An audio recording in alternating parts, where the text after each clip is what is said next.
Joining us on the line right now is a man who has a few things to say about that. He is Larry Hogan. He's the Republican nominee for governor in the state of Maryland. Mr. Hogan, thanks for joining us. Good morning, Brian. It's Brian Wilson alongside Crystal Wright today. So listen, Mr. Hogan, you have a business background, I believe is correct. Am I correct in that? I've spent most of my life in the private sector. I started a business 30 years ago. So what does it mean when a company decides that the environment is such that they can no longer conduct business? What does that mean to the economy? Well, unfortunately, this is happening time and time again under this O'Malley-Brown administration. You know, we've lost 8,000 small businesses over the past 8 years, and unemployment has doubled.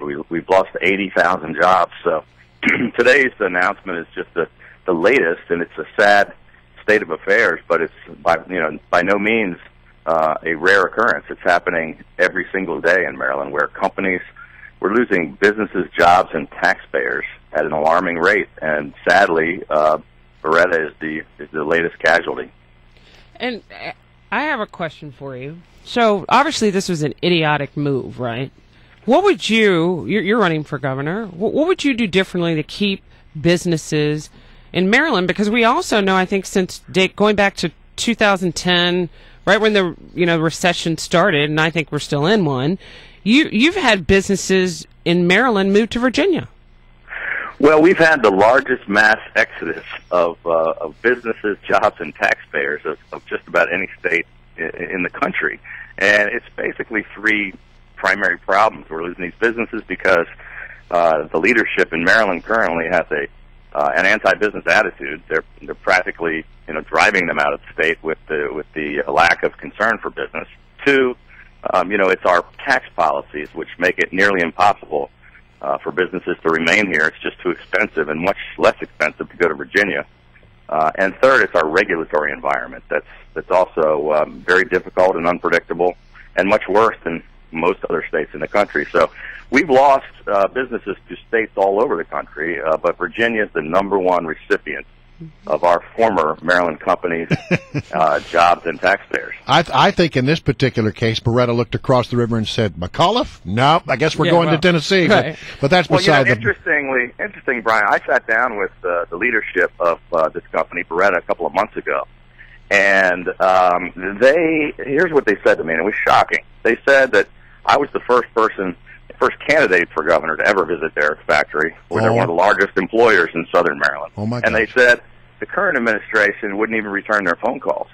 But when they talked about the fact that they might have to consider going to other states, that 6 or 7 other governors came to meet with them.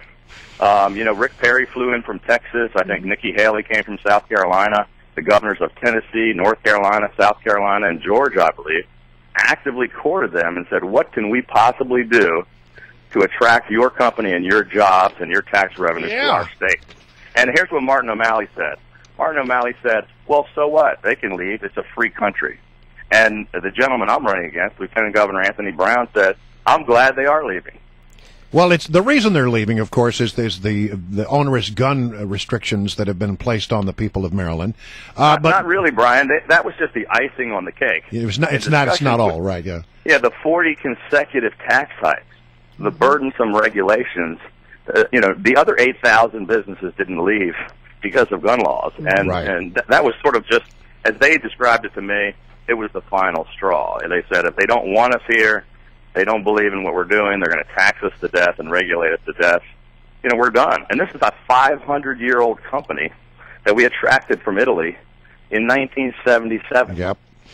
Let me go through, though, because you are running against Anthony Brown, and you came out with a very strongly worded statement yesterday decrying the fact that this company was leaving because of punitive regulations, because of the gun laws.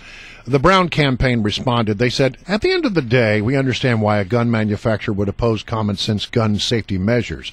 But Larry Hogan's opposition is more troubling, Brown campaign manager Justin Shaw said. Hogan opposes a law that prevents the mentally ill from getting guns, bans the sale of automatic assault rifles, and 30-round clips to protect our children, families, and police officers. What do you say to that? Well, first of all, as usual, the Brown campaign is constantly trying to change the subject away from their failed record on businesses, jobs, and taxes and spending. My statement said absolutely nothing about guns. Didn't mention the word guns. We only talked about the taxes and the regulations, which is the primary reason that they left. And it's just a smokescreen on their part. But look, I went down and met with these workers.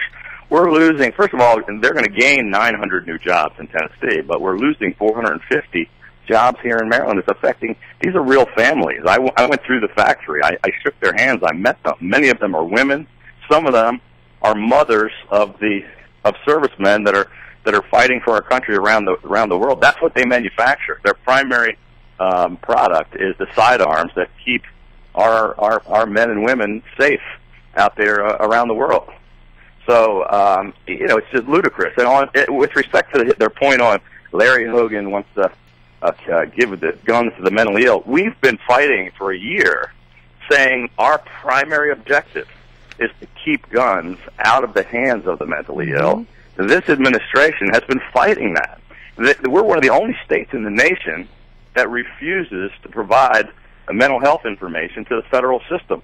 And just 2 days ago, the federal government had won a court case to force Maryland to comply, along with all the other states. So, Larry, why not corner Anthony Brown? Sorry, I had a brain lapse there. Why not? Which is easy to do when you talk about Maryland politics, dominated by liberals. But why not corner him and say, Mr. Brown, Lieutenant Governor, why are you driving jobs out of Maryland? And the case you just laid out to me is common sense. When people are struggling about jobs, he wants to make it about guns, and he actually said he was glad Beretta left and took the jobs and the tax revenue with him.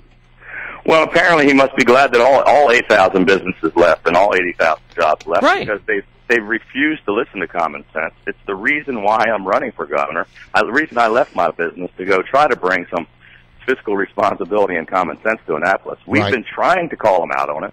We've actually accepted 5 television debates. Yeah, where are they on the debates? Any. Yeah, that's what I was going to ask you. None, right? I haven't seen any.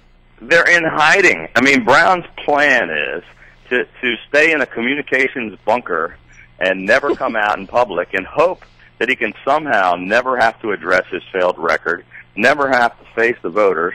And this is basically a referendum on the job he's done. He's asking Marylanders for a major promotion, but he doesn't want to show up for the job. Sounds like Obama. Yeah, we're going to have to leave it right there. Larry Hogan, thank you very much for joining us. Greatly appreciated. Larry Hogan, Republican candidate for governor in the state of Maryland.